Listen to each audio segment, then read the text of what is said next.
Protest site है जहाँ पर एक टाइम पर सारे लोग बैठ के यहाँ पर प्रोटेस्ट किया करते थे। फ़िलहाल तो यहाँ पर कोई नहीं है। दैट मीन्स जो पूरा प्रोटेस्ट था वो अब तो बंद हो चुका है। जैसे लद्दाख, इसका नाम इसलिए लद्दाख रखा है क्योंकि ये है दर्रों की जमीन। यहां एक बड़ा अच्छा शब्द है, आपने शायद सुना होगा, जुले। नमस्ते जुले। जुले जो यूटी मिला बहुत जश्न हुए हैं। 6 महीने साल हो गए तो यूटी लोगों को बड़ा खोखला लगा। हमारा जो सोचना है कि लद्दाख जो है एक बहुत स्ट्रेटेजिकली बहुत सेंसिटिव एरिया है और यहाँ के लोगों को खुश रखना वो हमारे नेशनल सिक्योरिटी का एक मुद्दा होना चाहिए। Welcome to the Sunday Bharat Project.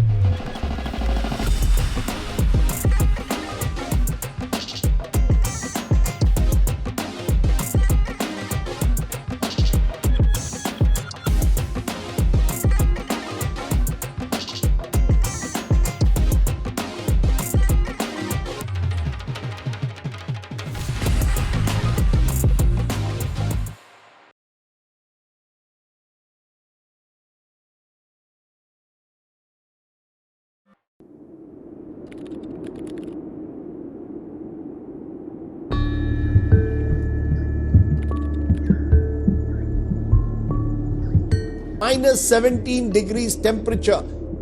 It's late night in Ladakh, जुले और नमस्कार साथियों। where the stalemate between the Ladakh leaders and the center continues. At the center of it is a man called Sonam Wangchuk, an innovator and climate activist. Here's what they want: constitutional safeguards for Ladakh and protection of Ladakh from industrialization.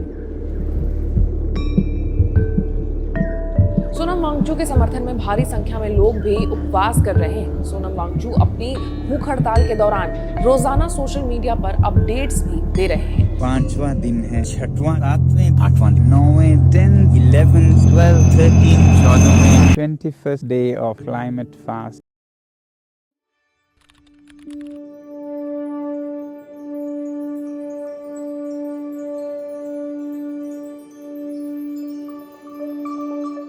अभी तो update ये है कि जो protest चल रहा था अब वो पूरी तरीके से बंद हो चुका है। लेह के पास अगर आप आओगे तो यहाँ पर एक प्रोटेस्ट साइट है जहाँ पर एक टाइम पर सारे लोग बैठ के यहाँ पर प्रोटेस्ट किया करते थे।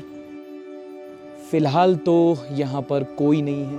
दैट मीन्स जो पूरा प्रोटेस्ट था वो अब तो बंद हो चुका है। Justice for Ladakh, 6th schedule is a birthright, we shall have it. If not us then who? If not now then when? और ये जो 6th schedule है ये बहुत इम्पॉर्टेंट है समझने के लिए कि लद्दाख की प्रॉब्लम्स क्या हैं और लद्दाखीज जो हैं वो 6th schedule की डिमांड क्यों कर रहे हैं।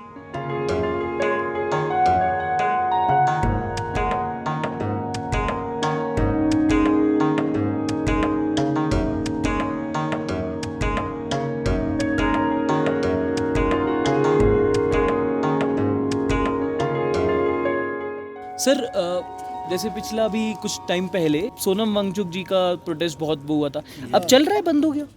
अभी तो बंद है, अभी क्योंकि इलेक्शन हुआ ना उस टाइम कुछ दिन के लिए रोक दिया उसका। हाँ। अभी नया सरकार बनेगा तब शुरू होगा। और आप शामिल हुए थे उसमें? हाँ जी। अच्छा, आप कितने समय से रह रहे हैं यहाँ पर? 40 साल। 40 साल से। आपने गर्मी आपने भी बढ़ती देखी है यहाँ पे? थोड़ा सा इजाफा हुआ गर्मी को, लेकिन बर्फ भी बहुत कम है। बर्फ कम है। हाँ।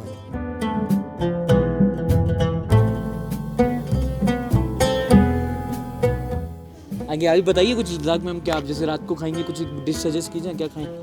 क्या खाएंगे यार, लद्दाख में क्या मिलेगा? तुप्पा मोमो वही मिलता है। तुप्पा ना, तुप्पा मोमो ना, तो बस वो भी खाएंगे हम। बढ़िया मिलता है। कहाँ मिलेगा? पापा मिलता है, पापा बोलता है वो पापा घर में मिलेगा। अच्छा, अरे हमारे साथ सलीम भाई घूम रहे हैं, लोकल है।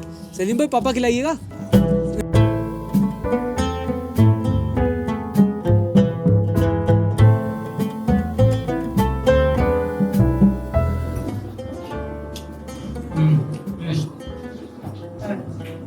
यहाँ पे ठंड इतनी रहती है तो घी डाल के ऐसे खाना, उससे थोड़ी बॉडी को गर्माहट मिलती है।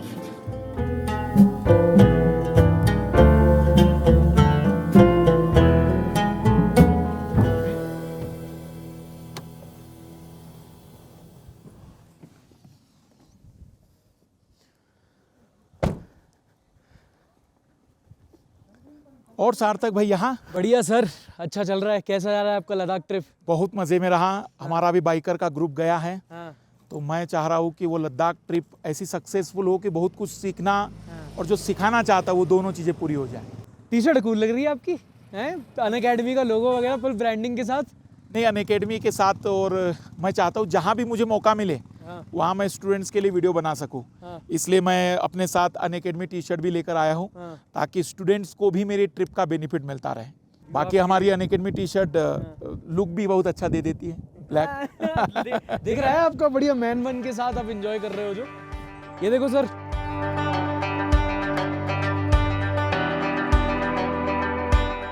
ये संगम है। हाँ, यहाँ एक तो इंडस रिवर आ रही है, ये वाली इंडस है।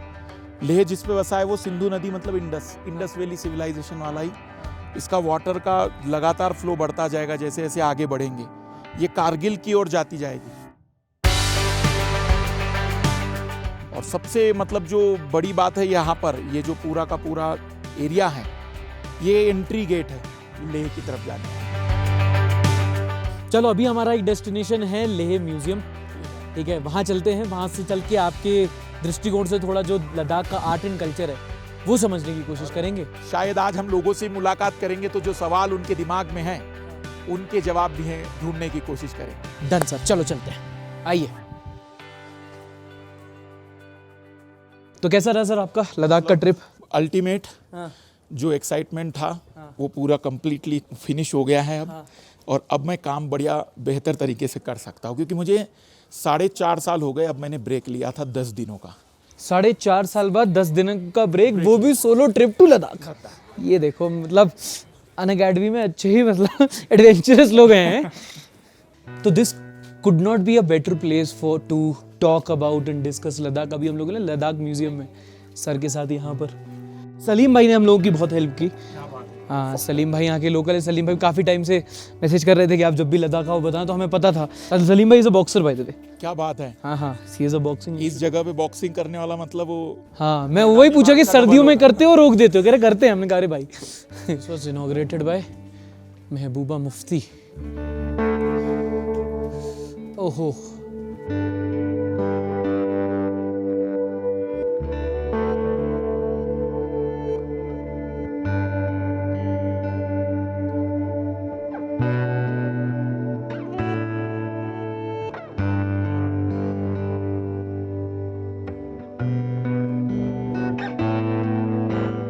ये वुडन का बना हुआ है पूरा म्यूजियम। हर चीज अभी आप अगर देखेंगे तो होटल में ब्रश भी वुडन के मिलेंगे, कॉम भी वुडन का मिलेगा। यहाँ वुडन ठंड के कारण ज्यादा लोग यूज करते हैं, क्योंकि वुडन आप अगर ठंड के दिनों में भी हाथ लगाएंगे ना तो उतना आपको ठंडा नहीं लगेगा वो।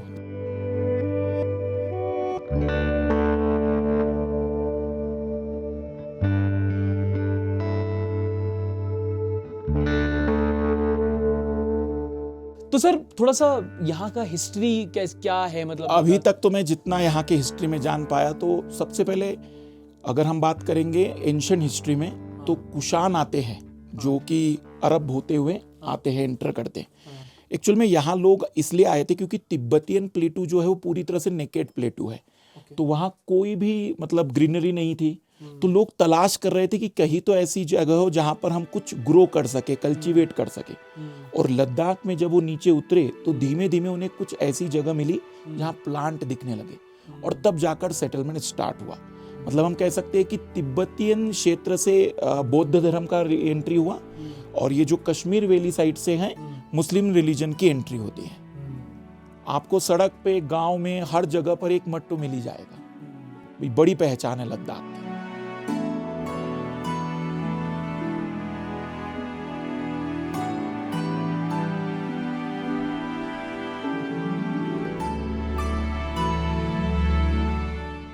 अभी एक जो राजा लद्दाख के सबसे ज़्यादा जाने जाते हैं, उन्होंने लद्दाख के गौरव को सबसे ज़्यादा बढ़ाया। फिर उसके बाद कश्मीर के राजा ने जब हमला किया, उसके बाद जोरावर सिंह जो सिख में थे, उनके द्वारा इस पे कब्जा किया गया। फिर धीमे धीमे जब अंग्रेज पहुंचे तो चीज़ें बदलती चली गई।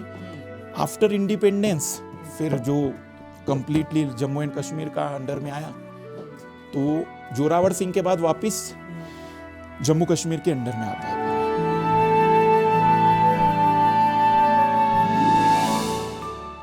मतलब हिस्ट्री देखी जाए तो लद्दाख की जियोग्राफी जितनी उबड़ खाबड़ है, लद्दाख की हिस्ट्री भी उतनी ही ऊपर चढ़ाव और नीचे गिराव वाली है। हर जगह पे जियोग्राफी बहुत असर डालेगी। बड़ी बात है कि लद्दाख जैसी जगह पर पहाड़ी एरिया में युद्ध करना, कि आप जहां पर चल नहीं सकते, सांस लेना मुश्किल है, वहां आप तलवारबाजी से लड़ रहे हैं। आज मॉडर्न इक्विपमेंट से आप कारगिल कर रहे हैं, बहुत बड़ी बात है। आप ही लद्दाख के बच्चे आते हैं आपके यहाँ? पढ़ाए अपने लद्दाख के बच्चे? ऑनलाइन में मैंने अभी जब भेजा था तो लगभग 8-10 स्टूडेंट कहे कि सर हम लेह में हैं। मैं क्या देख लेते, अगर मिल जाएंगे तो बहुत बढ़िया। मिले आपको फिर? नहीं, अभी 2 ही मिले मुझे, एक मनाली में मिला और एक नुब्रा वैली में मिला बच्चा। हाँ। रियलिटी में अनअकैडमी ने पूरी एजुकेशन इंडस्ट्री को ये बताने की कोशिश की कि अगर you have guts and dedication तो आप यूट्यूब पर आ जाइए, आपको जितना स्टूडेंट्स को समझाना है पूरा फुल मौका मिलता है। मतलब अनअकैडमी का जो मुझे सबसे बेस्ट लगता पार्ट है वो यही है कि वो स्टूडेंट्स को एजुकेशन डेमोक्रेटाइजेशन, जिसको रियलिटी में हम कहेंगे, वो यही है अनअकैडमी।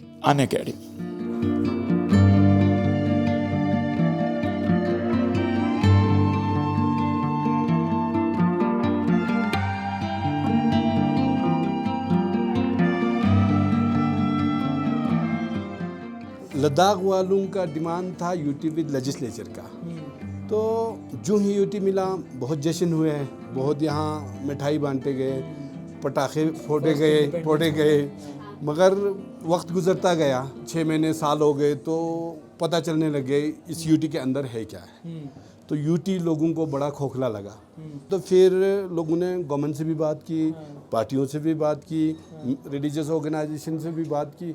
बात करते मतलब क्या क्या कमियां है और क्या होना चाहिए, तो वो लोगों को समझ में आते आते जो है फिर लोगों ने लेह में एक एपेक्स बॉडी और करगिल में करगिल डेमोक्रेटिक अलायंस करके एक वहाँ KDA करके उन्होंने, मतलब ये जो बना हुआ है ये सिर्फ इन मुद्दों के लिए बना है, लद्दाख के सेफ गार्ड के लिए बना है। KDA और एपेक्स बॉडी बाद में का आंचुक आ गए इसमें।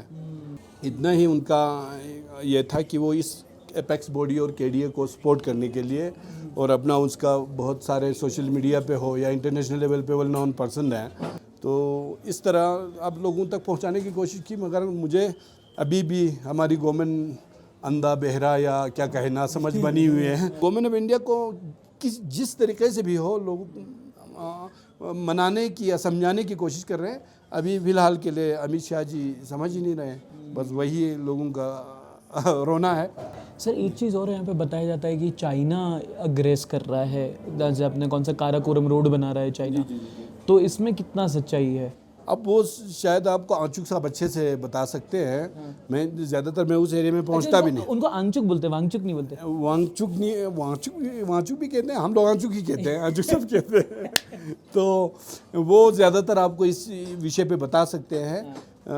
और हमारे जो सीनियर लीडर है, आपको LBA का भी प्रेसिडेंट भी है, सिरिंग साहब, आप उनसे ज़रूर मिलिएगा। क्या उनका पूरा नाम क्या है? सिरिंग दोरजे लाकरुक, जो अभी LBA का प्रेसिडेंट है वो।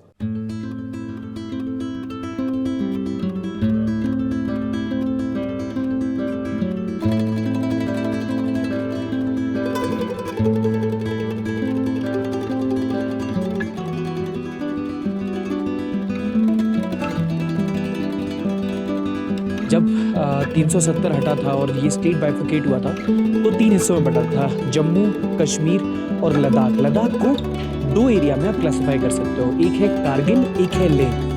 कारगिल जो है वो मोस्टली मुस्लिम डोमिनेटेड है, लेह जो है इट्स मोस्टली बुद्धिस्ट डोमिनेटेड। अब जब लद्दाख के बारे में सुनोगे आपको 6th शेड्यूल के बारे में सुनने को मिलेगा। दरअसल यहाँ के लोगों को डर है कि उनका कल्चर, इन्वायरमेंट और उनकी आइडेंटिटी को खतरा है, और संविधान में 6th शेड्यूल ऐसी ही परिस्थितियों के लिए लिखा गया था। कोई शेड्यूल कहता है, कोई शेड्यूल कहता है, प्रोनाउंसिएशन अलग अलग है, मीनिंग एक। जब भी किसी ट्राइबल पॉपुलेशन को इंडियन स्टेट से ट्रस्ट इश्यूज होते हैं वो 6th शेड्यूल की मांग करते हैं। इसके लागू होने से उस रीजन में ADCs बनाए जाते हैं, ऑटोनॉमस डिस्ट्रिक्ट काउंसिल, जो बेसिकली वहां के लोगों के अपने लोकल ग्रुप्स होते हैं जो अपने एरिया का संचालन अपना एडमिनिस्ट्रेशन खुद कर सकते हैं। अब सरकार को उससे समस्या इसलिए है क्योंकि उन्हें अपनी एडमिनिस्ट्रेटिव पावर इन एडीसीज के साथ शेयर करनी पड़ जाती है, और यही प्रॉब्लम है।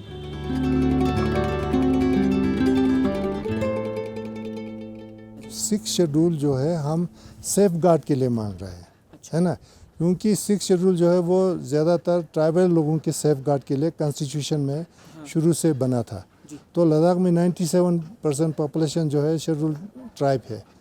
तो शेड्यूल ट्राइब लोगों के सेफ गार्ड के लिए, सेफ गार्ड जैसे नौकरी का सेफ गार्ड, उसमें इंक्लूडिंग एनवायरनमेंट आता है, नेचुरली आता है। यहाँ पर मास टूरिज़्म हो रहा है अभी, उसको कैसे रेगुलेट करें, क्योंकि लद्दाख जो है बहुत वास्ट है, तो इसको आप डिस्बर्स करें, हर एक एरिया में इंफ्रास्ट्रक्चर बनाए तो टूरिस्ट बांट के जाएगा, है ना, तो एक जगह बोझ नहीं पड़ेगा। तो अभी हमारा ये है कि ले में आपने देखा, ले हमारे एक तो लैंड बिल्कुल लिमिटेड है, इसके ऊपर ऑलरेडी इतने होटल बने हैं और इतना पानी, सारा अंडरग्राउंड पानी लिफ्ट कर रहा है, वो अनलिमिटेड है नहीं, पानी का लेवल अभी नीचे जा रहा है ले में। तो ये सारी चीज़ें हम रेगुलेट कर सकते हैं अगर ये हमारे पास हो। अभी क्या है कि ले और करगिल दोनों में ऑटोनोमस काउंसिल्स हैं, मगर ऑटोनोमस काउंसिल के पास लॉ मेकिंग पावर है नहीं। जितना यूटी लद्दाख को जितना फंड मिलता है उसका सिर्फ 10% उनको मिलता है। तो फंड के ऊपर अगर हमारा से नहीं हो फिर हम अपने मर्जी से कुछ कर नहीं सकते हैं। और ब्यूरोक्रेट यहाँ 2 साल के लिए आता है, मैक्सिमम 2 साल में वो लद्दाख को समझने में लग जाता है उनको। डिसेंट्रलाइजेशन, पावर को आप जाने दीजिए नीचे, क्योंकि यहाँ के लोग एक्चुअली जानते हैं कि उनकी नीड क्या है। आप अगर ऊपर से कितना भी एक्शन ले लेंगे तो वो इम्पैक्ट नहीं डालेगा। केवल डिसेंट्रलाइजेशन ही है इस पूरी प्रॉब्लम का सॉल्यूशन। उसमें आपकी जियोपॉलिटिक्स भी आ जाती है, बेसिकली 6 शेड्यूल देना, क्लाइमेट चेंज नहीं, 6 शेड्यूल की बात तो नहीं कहूँगा मैं, बट डिसेंट्रलाइजेशन मीन्स कि आप यहाँ की जो लोकल बॉडीज़ हैं उनको इतना पावरफुल बनाइए कि वो यहाँ के एक जो भी नीड्स है उसको फुलफिल कर सके। हमारा जो सोचना है कि लद्दाख जो है एक बहुत स्ट्रेटेजिकली बहुत सेंसिटिव एरिया है। यहाँ पाकिस्तान और चाइना का बॉर्डर मिलता है और यहाँ के लोगों को खुश रखना वो हमारे नेशनल सिक्योरिटी का एक मुद्दा होना चाहिए। वो पता नहीं गवर्नमेंट के समझ में क्यों नहीं आता है। लद्दाख का पोजीशन, इसकी जो जगह है ना, वो इसको सबसे इम्पॉर्टेंट बनाती है। ये वो प्लेस है जहाँ से आप north Asia, south Asia, east Asia और वेस्ट एशिया, मतलब जो स्ट्रैटेजिक पोजीशन अफगानिस्तान की थी वो स्ट्रैटेजिक पोजीशन हमारे लिए लद्दाख की है, अगर वर्ल्ड के लिए अफगानिस्तान देखा जाए। कैसे कैसे? फॉर एग्जाम्पल अमेरिका को ले लीजिए तो वो रशिया पर भी एक नियरेस्ट हो जाता है। इधर के साइड में आपका इंडिया और चाइना दोनों कवर हो जाते हैं, क्योंकि वो लोकेशन ऐसी है जहाँ से हम कहीं से भी टर्न कर सकते हैं। और यूरोप आपसे वहाँ कंट्रोल में आ जाता है। तो जो 4 पॉइंट है पावर के दुनिया के, वो आपके वहाँ से कवर हो जाते हैं। और इसीलिए तो अफगानिस्तान काफ़ी समय तक अनस्टेबल रहा। तो अफगानिस्तान में नेचुरल रिसोर्सेज भी हैं। नेचुरल रिसोर्सेज से ज़्यादा इंपॉर्टेंट उसकी पोजीशन है। नहीं, जैसे हम एक मोहल्ले की बात करें तो कॉर्नर की दुकान, अब वो लोकेशन के कारण उसकी डिमांड है।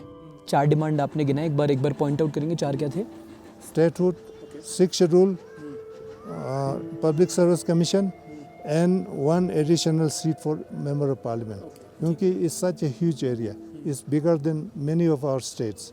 तो पॉपुलेशन ज़रूर कम है, मगर इतने बड़े एरिया को एक एमपी देखना बहुत मुश्किल होता है। पंजाब और हरियाणा से भी दुगना है हमारा जो एरिया है। एलबीए के जो हेड थे उनका इंटरव्यू किया तो उन्होंने बताया कि दे वांट स्टेट और यूनियन टेरिटरी विद लेजिस्लेचर। तो इस पॉइंट पे क्या है कि उनका डिमांड क्या है और क्यों इस हद तक आ गए? सबसे पहले तो पहली डिमांड है कि एक स्टेट की डिमांड। स्टेट मतलब आपकी अपनी यहाँ की लोकल गवर्नमेंट चुनी हुई रहेगी। यूनियन टेरिटरी मीन्स होता है कि आपका पूरा कंट्रोल सेंट्रल से होता है और कहीं ना कहीं जो लेफ्टिनेंट गवर्नर होते हैं, उपराज्यपाल, वो कंट्रोल करते हैं।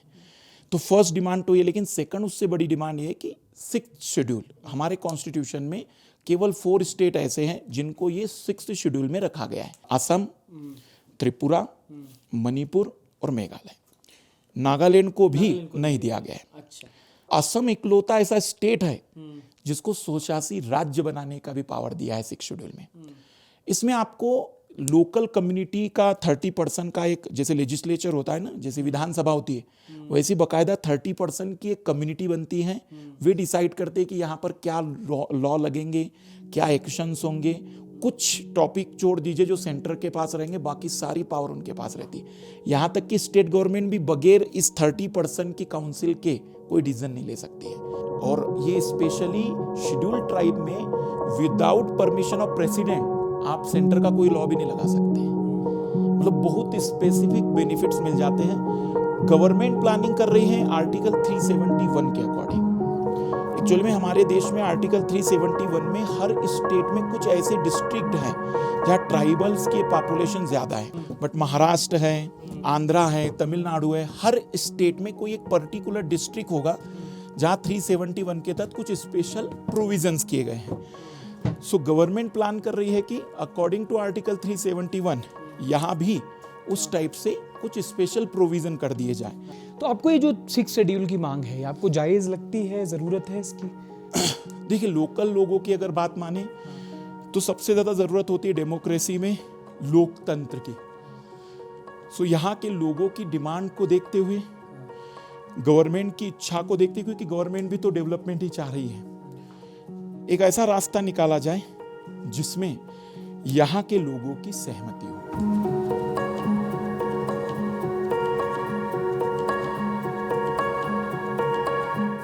ये तो खूबसूरत है।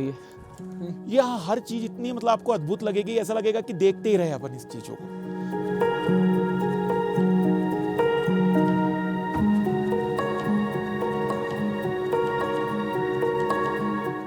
तो सर, आपने बताया कि 4.5 साल में आपने पहला वो लिया, ब्रेक लिया है मैंने। लद्दाख क्यों चुना?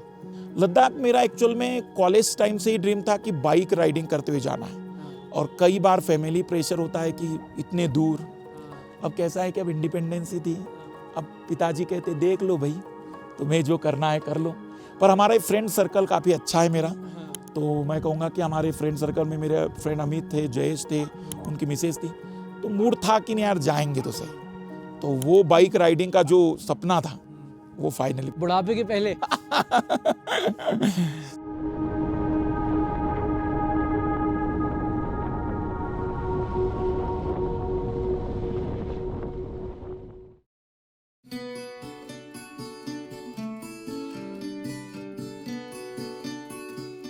Welcome to SECMOL.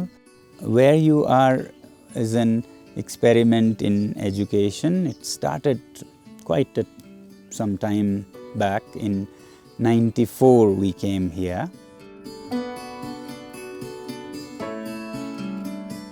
And students mostly here are those who have failed in the system. If you have failed, and maybe failed more than once, you have a red carpet. Okay?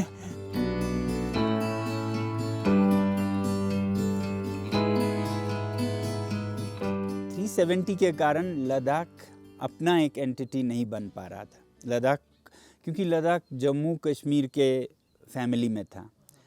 वैसे भी किसी भी family में जब बच्चे बड़े होते हैं तो वो अपना अलग घर बसाते हैं ना, किसी भी फैमिली में।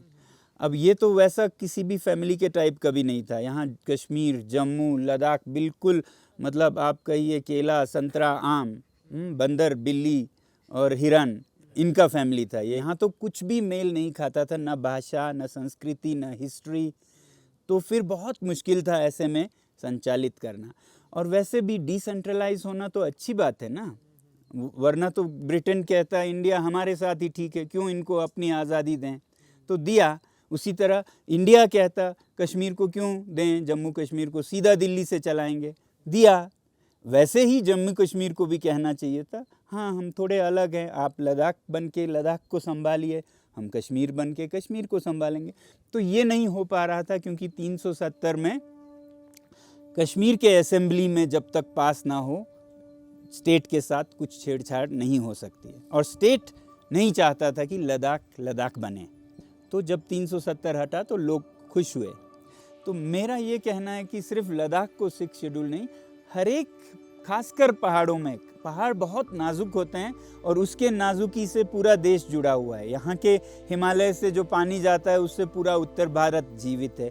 तो उन सबको संरक्षण मिले, वरना हम कहते हैं कार्बन न्यूट्रल बाय 2070। हाँ, वो कोई खास एम नहीं है। 2070 सबसे मतलब लॉन्गेस्ट है दुनिया में। बाकी देश 2050-40 कर रहे हैं, और अगर हमें विश्व गुरु बनना है तो उनसे बेहतर करना होगा ना। चलिए, जो भी हो वो करें, तो कब होगा? भूटान पहले से हो चुका है कार्बन न्यूट्रल। इसलिए नहीं कि वो बहुत महान है, उन्होंने कुछ करिश्मा कर दिया, इसलिए कि उनके जंगल सुरक्षित है। तो जंगल तब सुरक्षित रहेंगे जब जंगल के लोगों की इज्जत हो, उनके वातावरण की इज्जत हो। जंगल में कौन रहते हैं? इंडिजिनस ट्राइबल्स रहते हैं। तो उनको संरक्षण मिले, वो जंगल को संरक्षित रहे और कार्बन सिक्वेस्ट्रेशन हो, तो इंडिया कार्बन न्यूट्रल 2050 में ही बन जाएगा।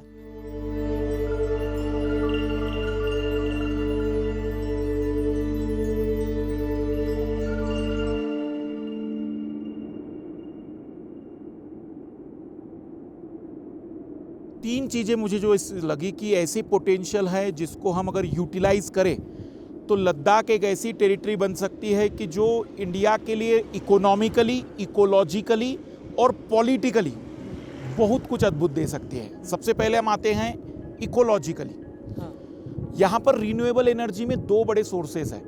हवा आप देखेंगे यहाँ चलती रहती है, तो एक तो विंड एनर्जी बहुत यूटिलाइज हो सकती है, और यहाँ का सनलाइट आप देखेंगे कि जब भी धूप गिरती है ना तो इंटेंसिटी बहुत हाई होती है।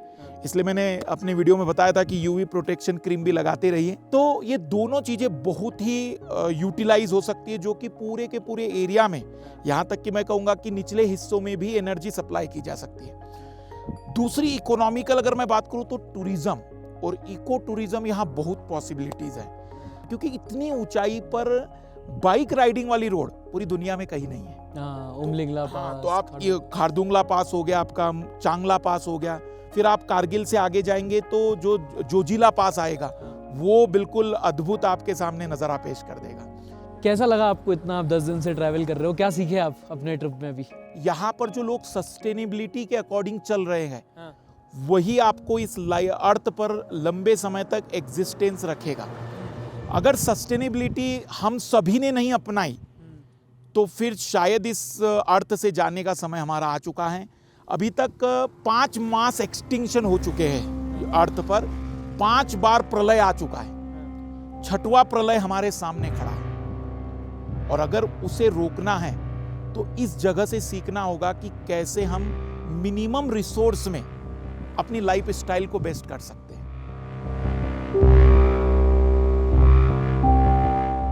लद्दाख एक खूबसूरत जगह है, एक ट्राइबल स्टेट है, एक बॉर्डर स्टेट है, इकोलॉजिकली और पॉलिटिकली सेंसिटिव स्टेट है। और विडंबना यह है कि आज लद्दाख एक स्टेट ही नहीं है। एक वक्त था जब लद्दाख में चीजें ठीक थी, पर वहां जाना मुश्किल था। आज लद्दाख में जाना आसान है, पर मुश्किलें बढ़ गई हैं। मुश्किलें हैं कल्चर की, क्लाइमेट चेंज की, बॉर्डर टेंशन्स की, और अब लद्दाख के लोग इसका भी रास्ता ढूंढ रहे हैं।